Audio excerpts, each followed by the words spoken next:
everyone, and welcome to this edition of Ask a CFO with San Francisco-based James Vanreusel, who is the owner and founder of Vanreusel Ventures. Before we start, a little about Vanreusel Ventures. Vanreusel Ventures works with US-based for-profit and non-profit organizations with a focus on the impact in technology, healthcare, and space.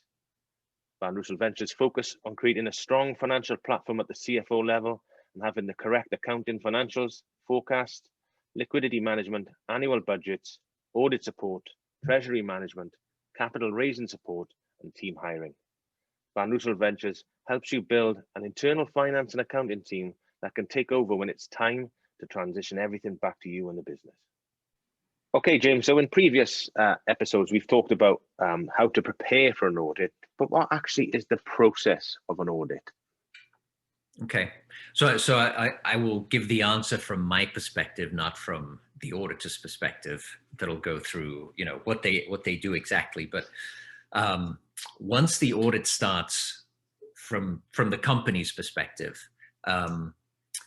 you will, and there's a little bit of prep to this. So if let's say you're on a calendar year, so ending December 31, the whole process really starts with signing the engagement letter. So let's say it's the same auditor as last year. You sign the engagement letter again in November. What I typically do is when I do the RFP, the request for proposal, I have them provide 3 years of pricing. And there's some wiggle room depending on how fast the company grows. But that way there is an anchor price that you can go back to and say, okay, this is what we agreed upon. You can't raise it too much, etc. So that's the first thing, and you want to have a good relationship with your auditor because there's a lot of back and forth during the process. So then it goes quiet for Q1 if you're not a public company. If you're a public company, your audit's going to be in Q1. If you're a private company, it'll probably start around April 1st or April 15th. A lot of times when you work with international companies, the audits for the international entities get done in Q1. So they'll start sometime in February. They have to be done by March 31. You want to start your US audit or local country or headquarter audit April 1, and then you want to have a deadline for completion June 30. Everybody's fine with June 30. If it goes beyond there, you're going to get a lot of donors or investors asking for the audited report, and you're not going to have them, which doesn't look good. So the field work starts, let's say April 1.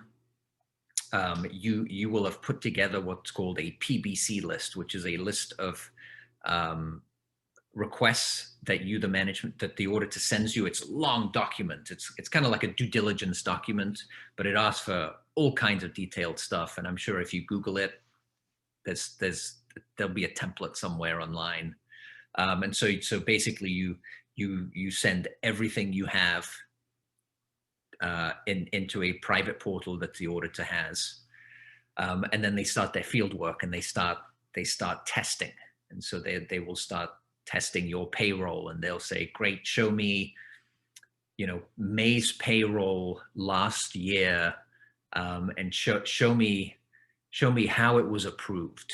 And so they'll look at your finance manual and they say, this is what you said you would do. Did you do this? Did the accountant put it together? Did it get checked by HR for errors? Did it go to your CFO for signature? Show me the signature. Show me the date. Okay, you're good. And so they go, everything is tested step by step. And then the field work will probably, depending on the size of the company, field work might take 2 weeks. They will start working on their reports. They'll come back with questions. They'll come back with further testing if needed. And then they'll go to their partners at the firm and say, is this enough? And then probably sometime in the middle of May, they'll say, okay, great, let's have a meeting with management. And so they'll send us the draft audit report with the financials and the footnotes, and they'll send a management letter, although maybe separate, maybe together. And so the management letter tells us these are the findings. And so the findings will be divided by material weaknesses, significant deficiencies, or observations, and then maybe there'll be recommendations as well, and that's in a separate letter. What the goal is to have a management letter that is empty. So you don't want to have any observations. If you have a material weakness, that can be a big problem. If you're a public company with a material weakness, you have a significant problem. So then you have that management letter, you have the management meeting. If all goes well, management signs off on everything, and then you will have a audit committee exit meeting as well. And then it gets presented to the audit committee. They might push, if there's stuff in the management letter, they might push back. There's a little bit of back and forth between there because maybe the auditors misunderstood something or they highlighted something and you say, oh, wait a second, I have that documentation. Somehow you didn't ask for it, or we didn't present it, or it got lost in the mix. And so you start reducing what was in the letter. But basically the audit will be done by the end of June.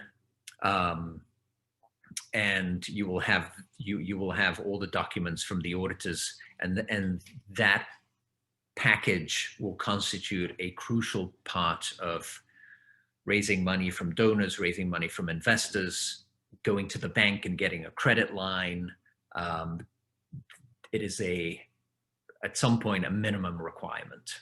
Okay, that's great stuff, James. Thanks very much. And obviously, I'm sure there's people will have plenty of questions, and I know you're available to answer them. So tell them where they can get in touch.